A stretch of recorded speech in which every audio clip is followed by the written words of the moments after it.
नमस्कार, मी विलास बडे, अन्नदातामध्ये आपल्या सगळ्यांचं स्वागत। आज आपण बीड जिल्ह्यातल्या सेंद्रिय पद्धतीने शेती करणाऱ्या महिला शेतकरी विद्याजी यांच्याबद्दल जाणून घेणार आहोत।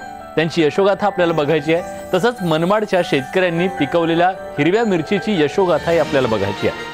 तसंच तूर खरेदी आणि तूर खरेदीच्या वेळी नेमकी शेतकऱ्यांनी काय काळजी घ्यावी याबद्दलही आपल्याला जाणून घ्यायचं आहे। पण बुलेटिनची सुरुवात करूयात अन्नदाता ठळकने।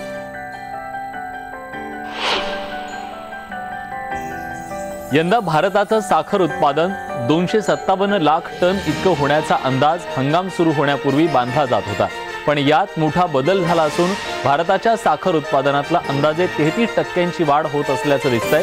यंदा भारताचं साखर उत्पादनात अंदाजे 270 लाख टनांवर जाईल असा सध्याचा अंदाज आहे। साखर उत्पादनात झालेली वाढ नवं संकट घेऊन येणार आहे आणि या सगळ्या संकटाला शेतकऱ्यांना, कारखानदारांना सामोरं जावं लागणार आहे।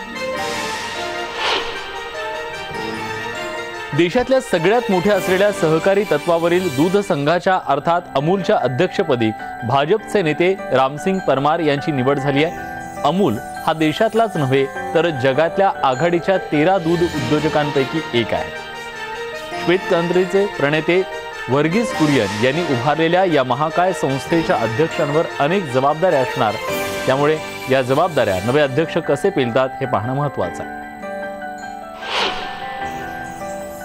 भारतात उत्पादित होत असलेल्या चिकनमध्ये जगातलं सर्वाधिक स्ट्रॉंग अँटीबायोटिक्सचा वापर होत असल्याची धक्कादायक माहिती काही अभ्यासकांनी मांडली आहे। त्यावरून सध्या बराच वाद सुरू आहे। या अँटीबायोटिक्समुळे मानवी आरोग्याला धोका निर्माण होऊ शकतो असं अभ्यासकांचं म्हणणं आहे। सध्या सोशल मीडियात यावरून बराच वादंग सुरू आहे।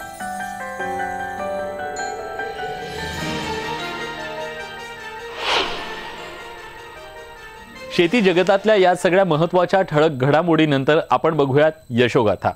रासायनिक निविष्ठांनी शेतीचं नुकसान केलंय, त्यामुळे नवा पर्याय शोधण्याचा प्रयत्न गेल्या 2 दशकांपासून सातत्यानं काही मंडळी करतायत।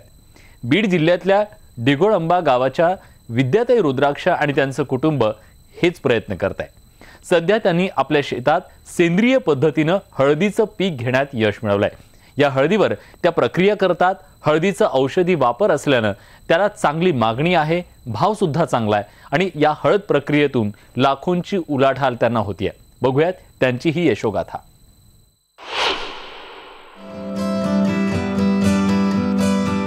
अंबाजोगाईपासून 22 किलोमीटरवर असलेल्या डिघोळंबा गावात विद्याताई रुद्राक्ष गेल्या काही वर्षांपासून 15 एकर शेती कसतायत। कोरडवाहू शेतीचा भाग असल्यानं त्यांनी ऊस, कापसासारखी नगदी पिकं घेणं टाळलंय। त्यांनी शेतकरी पतीची समजूत काढून रासायनिक खतं, कीडनाशकं यांचा वापर पहिल्यांदा बंद केला। त्याला पर्याय म्हणून देशी गाईच्या शेण गोमूत्रापासून निविष्ठा बनवायला सुरुवात केली। इथूनच विद्याताईंचा खरा प्रवास सुरू झाला। मी 1993 ला आले शेतामध्ये शेत करायला आणि